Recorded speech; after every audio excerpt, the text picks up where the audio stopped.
Okay, thank you all very much. Glad to be back here, and I want to talk. We talked about Fayette, we talked about coal, we talked about an LCRA. The other big piece of this is the water grab and Bastrop, and that's why Linda Curtis has joined us tonight. So when I talk about the water grab, she's going to be bringing more information directly, from the folks there and what they're doing. So I just want to make sure you kind of stay tuned for that. Imagine this. We're sitting around, we're having a beer. It's 2024. We're so happy that we've gotten Austin out of the coal plant at Fayette. And yet, as you can see, there's two stacks there still going. And they're run by LCRA, and so there's over a gigawatt of coal power still going after we've gotten out. Well, what are we going to do about that? LCRA was created in 1934 to control, storing, preservation, and distribution of the waters of the Colorado River. And I underline the word river and its tributaries within the boundaries for irrigation, generation of electric power, and other useful purposes. The enabling legislation is silent on the authority for groundwater. So they're an independent state board with members appointed by the governor. You can imagine they're kind of pro-development and maybe conservative. But an amazing thing is this year they're under sunset review, and I want to talk about that later. But water is LCRA's critical responsibility because water is what keeps us alive. And yet electric power is how they make their money. They have the coal plant at Fayette, and their share is about 1,000 megawatts. They have the gas plant in Bastrop that's like our Decker plant. It's obsolete and should come down. It's pretty much the same size and age of Decker. But they also have two modern combined cycle gas plants. And they get some water from the dam, but they don't use hydropower anymore except incidental to moving the water around, because the water is more valuable than the electricity. They also have a massive amount of transmission lines, and this is kind of the white hat. Unless the transmission line went over your property, then maybe it's not the white hat. But this is, they were a big part of the CREZ line system, which is bringing the renewable wind and solar from West Texas, and this is run as a separate division of LCRA, but it's part of their electric revenues. They have a huge facility out on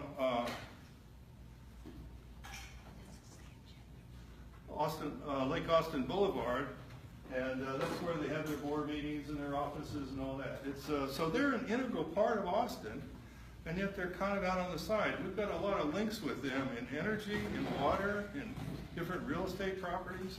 It's a complex relationship. It's not just Fayette. Austin has many relationships with them going back 80 years. Their board is really lawyer heavy. This blue column in the middle is all lawyers. And then to the side, there's a lot of finance guys, and there's a lot of communication guys. And then out on the side of the chart are the people that run the dams and the power plants and things like that. Their board meetings, and I went to their board meeting for the first time today, are held about 8 times a year. And so we've got to see if it's appropriate and useful to go to those board meetings. One, to listen in on what they're doing and what they're thinking, to get to know the board members better, and see if there's some weaknesses there that we can exploit. This is from their financial report.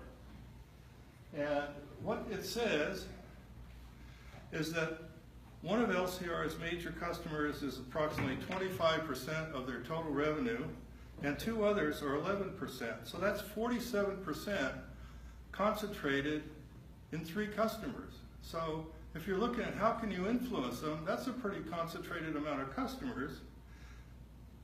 And then the other thing is that 96%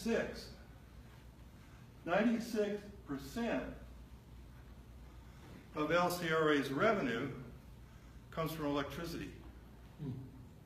Water is 4%, and water is the lifeline. So when we look at their customers, I showed you this last month, there's a whole bunch of pretty small towns scattered all over the place, all over Central Texas, and then there's 4 co-ops. Well, if 3 of their biggest customers have 47% of their business, it's pretty certain that those are the co-ops. And Bluebonnet Co-op Supplies electricity from Lulee to Lexington to Gidding to Brenna, includes Bastrop and Smithville. That's a huge area. So that's one of their main customers. So if we can influence Bluebonnet to want more renewable or to take a climate stand, that's one way to get at LCRA. Pedernales Co-op is big, and they also have a branch off in the Junction area, and then there's two others. Now when we look at the water supply, this is their own brochure. This is a 2017 report from LCRA showing the orange chart, which you can't read the numbers, but we're going to post this on the website anyway, so you can look at it later. Don't have to write down everything. But the orange is the water from Highland Lakes, which is the lifeblood of this whole area. The green is other water rights, and then there's yellow and blue for the downstream people, mostly the farmers down the lower valley. But when you look at the third largest customer of LCRA water, it's Austin Energy. It's Fayette. 11,000 acre feet come from LCRA's share of Highland Lakes, almost 3,000 from Austin's share, and then another 3,600 from another Austin River right. So in total, 17,500 acre feet a year go to cooling that plant. Now that's going to be a big deal when we talk about what's happening in Bastrop, because that's almost as much as LCRA proposes to take from them. So here is the financial statement from Austin Energy. Revenue, $957 million in 2016 for electricity. That would be generation and transmission. $27 million for the precious resource of water. I guess they get paid for having dams and lowering and raising the gates and moving it around. They don't charge for the value of water. But that's how lopsided it is. So if you try to go with the coal plant, well, coal plant is vital to them because that's where all that revenue comes from. So how can we get a handle on that? Where we tried to organize against LCRA 5 years ago, we just couldn't find any vulnerability. What could you do? Well, here's what at least strikes me and got my fur up. Phil Wilson is the general manager of LCRA, and he's very politically connected to the governor and to Rick Perry, previous governor. He's a guy that gets things done, and he's to be taken seriously. He ran an op-ed at the end of July in the Statesman, and it says they need to get water from the aquifers of Bastrop. And they need this. This water could be used throughout our Central Texas area for manufacturing, irrigation, and power production. Now I'm glad he said power production because I can think of some ways to save money by closing down some power production. So this is where this comes from, and this is what it looks like on the map. This is the Bastrop area, Lake Bastrop. They already have 4 wells. They're pulling up to about 10,000 acre feet a year to fill the lake there to cool the gas plants. But they bought the rights from the Boy Scouts for the water rights under the Boy Scout Ranch, and they proposed to put 8 new wells there and pump 25,000 acre feet a year from the Simsboro Aquifer. I'm told by my geologist friend Steve that the Simsboro Aquifer recharge is about 2,000 acre feet per year. So you can see this isn't going to go well. And in addition, there's a bunch of commercial wells already existing, and then there's a company called Recharge, which proposes to even have bigger wells and send the water as far away as San Antonio. But 2 things I want to say is, number 1, we have to make groundwater legally, it's treated separately from river water, and we need to really make that stick. LCRA should be kept from getting into groundwater. And we need to create, in my mind, an equivalence that you want to take 25,000 acre feet from the ranchers and homeowners in Bastrop? Well, why don't you close the coal plant and you got 70% of that right there? And then when you repurpose Lake Fayette as an off-stream storage, you could make up the other 30% from high flows in the lower part of the river. River water versus groundwater is totally different under Texas concept and law. River water is based on prior rights. You live by the river, you find some beneficial use for this water, you claim it, and earlier claims have precedence. Groundwater is a property right, like oil. You can pump all you want. Subject to some new things we'll talk about in just a minute, but in concept you could pump all you want, except that when those laws were established, nobody had pumps that could pump a 5-foot pipe of water. I mean, this was, you know, they're talking about windmills. So the law is outdated, but we want to establish the concept and acknowledge LCRA has done a pretty good job of managing the river water, but they've never mined well water beyond their own needs for that plant in Bastrop Lake. So we want to draw a line in the sand, a red line, and say no well water, no groundwater, no well water for LCRA. And I think that's an important distinction. And I hope that we can establish that publicly, politically, legally. But that's really the line we're trying to draw that we think could put some leverage on LCRA. Now there's been a lot of studies of groundwater. Here's one from 1991. The most recent one is a pretty thorough one from 2011. What the state has realized is in modern times, people with huge pumps can have a big impact on an aquifer, so they've started to establish groundwater conservation districts. And this is a map of those districts from 2010. We're concerned with Area 12 there in the middle, which is where the Carrizo-Wilcox aquifer is. And it's a huge aquifer that goes from the Louisiana line all the way down to the Rio Grande. And our section is in the middle. And the section we're concerned with tonight affects Bastrop, and that's the Lost Pines Groundwater Conservation District. And it's a state board that's responsible for giving permits or denying permits for that water. Here's a kind of interesting map. This map shows how much water has already been drawn down since water usage, you know, this is sort of from pre-industrial times to now. Some of these areas have already gone down 300 or 400 feet. And that's before people woke up and said, we want to put big wells in. So here's a geologically interesting thing, maybe a little obscure, but the cross section between A and A prime up there, the aquifer gets down to 1,000, a couple thousand feet. Down here in South Texas, it gets down as far as 9,000 feet. It's a complex thing, and it varies in different counties and regions, and stuff underground happens that is complex to map. But here's a crazy thing.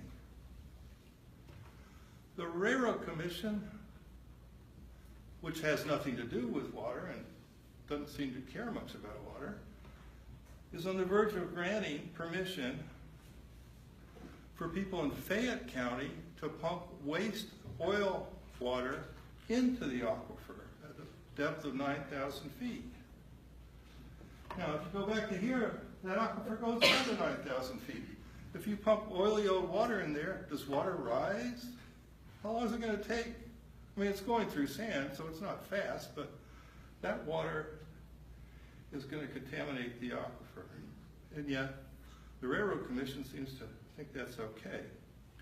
Now, the good folks in Bastrop have hired an engineer, state certified geologist, and his conclusion was, on average, if LCRA is given what they're given, is given the 25,000 acre feet a year, the average drawdown in Bastrop County could be 80 feet. In Lost Pines, it could be 60 feet. Now, when I was a kid in El Paso, my dad had an irrigation well. It was 60 feet deep. And we relied on it when the Rio Grande dried up periodically. We didn't get enough irrigation water. We relied on that well. Now, if we had a neighbor like LCRA, we would have been wiped out. I mean, 60 feet a year? No, 50 feet total. By 50 years from now, the average would be 60 feet down. It wouldn't be the first year, but they're just going to These are just the LCRA. Yeah. Now, right, and if the other projects go forward, which is very much contested, and Linda can tell you about that, is contested in court right now, it could be nearly 250 feet, or nearly 400 feet in Lee County. That's over a fifth, that's by 2060, but that's just gradually gonna be sucked down. This is the graph, shows you from Fayette. This is counting only the Fayette drawdown in the Simsboro aquifer. It's 100 feet down, all the way up to Smithville. It's 50 feet down at the edge of Fayette County. It's 300 feet down near the wells, but 200 feet down within the range of Bastrop. This is just astonishing, and yet when I heard from Phil Wilson, he says, well, I'm very concerned too, but we have very good hydrology on our side. He must have funny hydrology on his side. But when we... Huh? We call them hydrostitutes. That's good. So when we mobilize, Richard. I'm sorry to interrupt you, but you said Rantex wants to put its waste, probably fracking A waste, disposal well, a fracking disposal well. into the aquifer that people drink out of? Is that what I heard you say? They probably have good hydrologists too, who say that this won't affect anything. I'm dumbfounded. They're likely to be putting, injecting water a few thousand feet down, well below groundwater use domestically. Mhm. But all of these formations are, according to They're interconnected.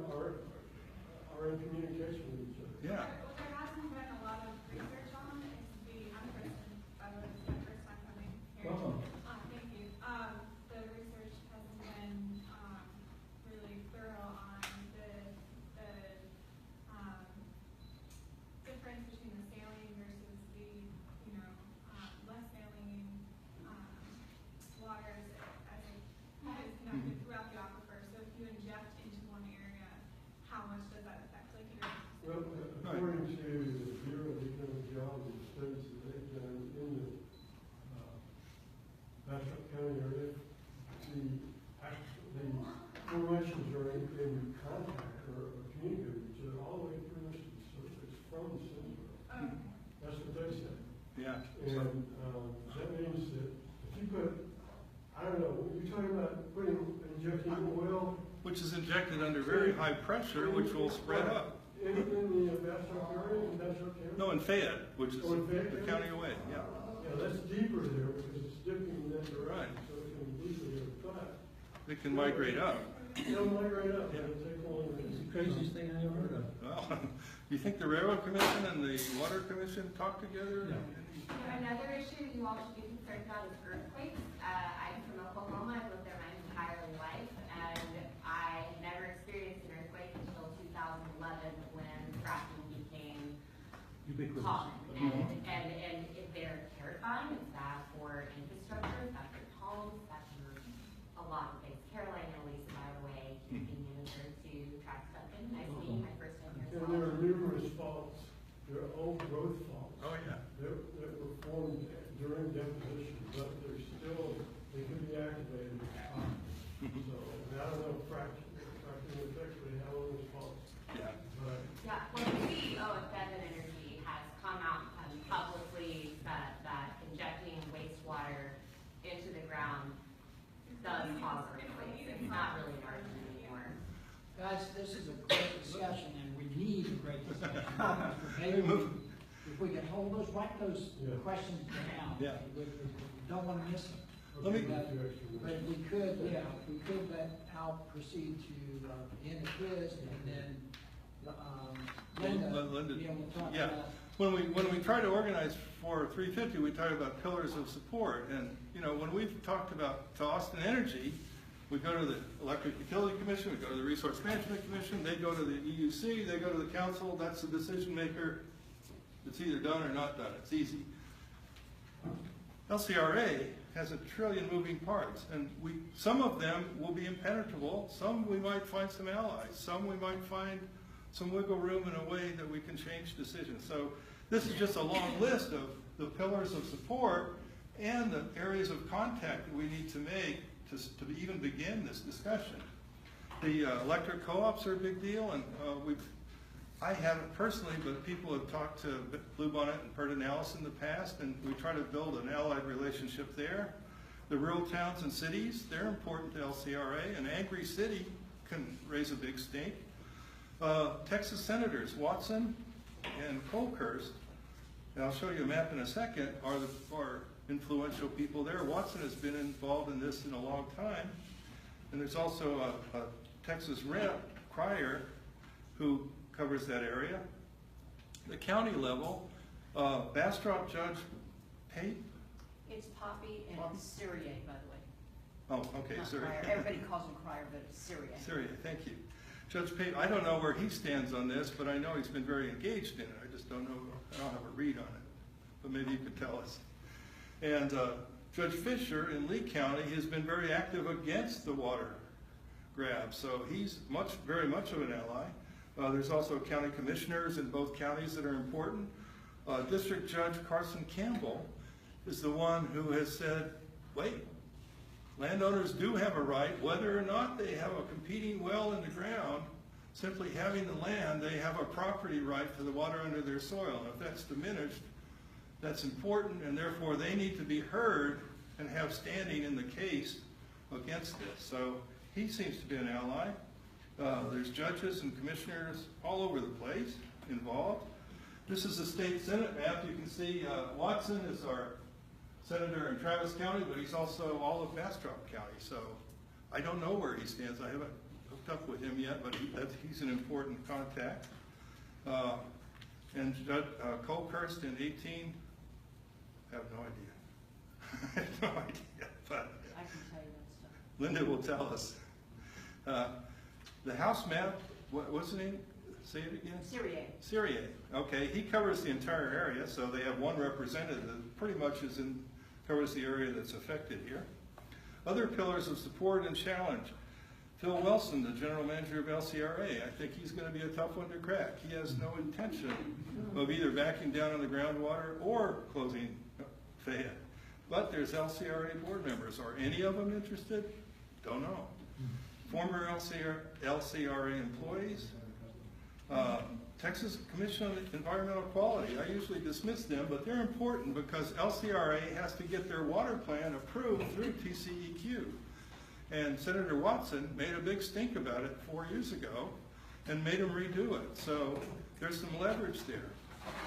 Texas Water Development Board, there's all kinds of developers and chambers of commerce demanding more water. There's the relationship between Austin Energy, Austin Water, City of Austin, all kinds of interlocking relationships with LCRA. There's the rice farmers who don't want to be left behind and high and dry. We have a lot of allies, and that's the people that Linda's in touch with and the people that we need to get to know and find out how to support. The Friends of Bastrop Water, the Simsboro Aquifer Water Defense Fund, Environmental Stewardship, and Independent Texas.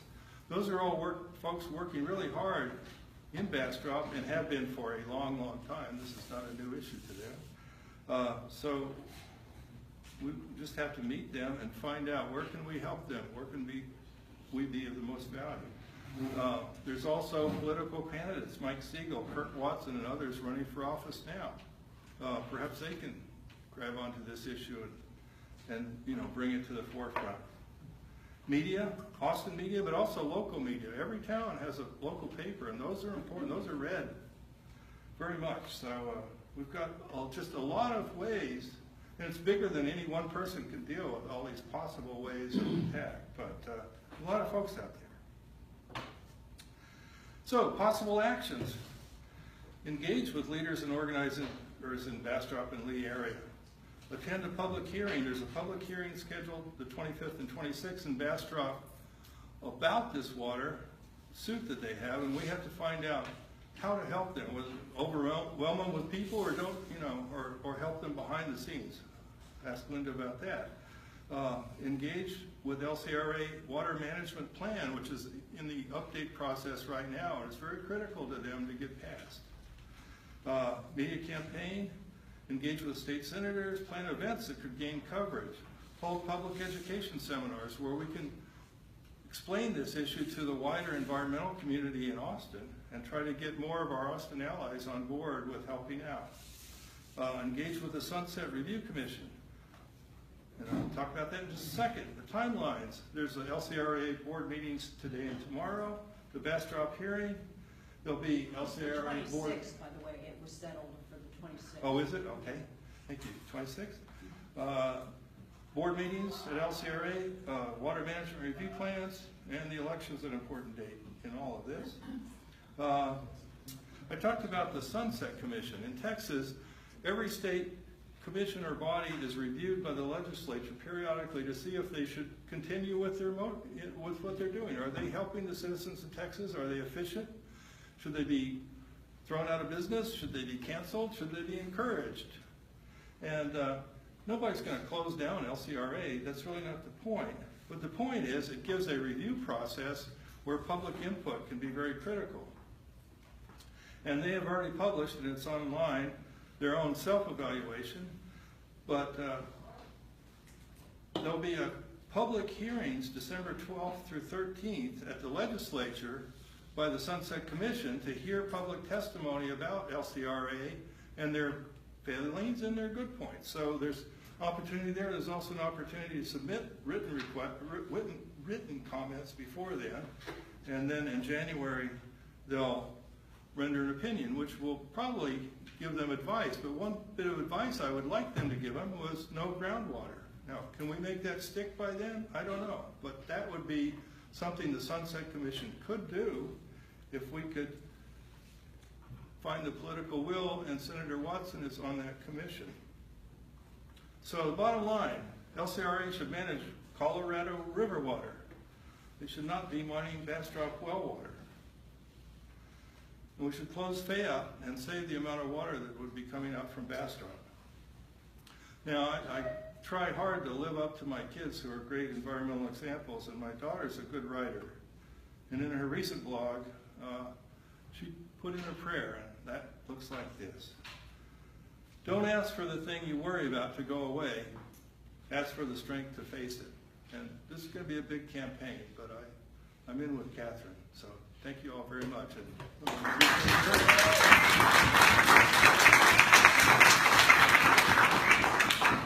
Thanks, Al.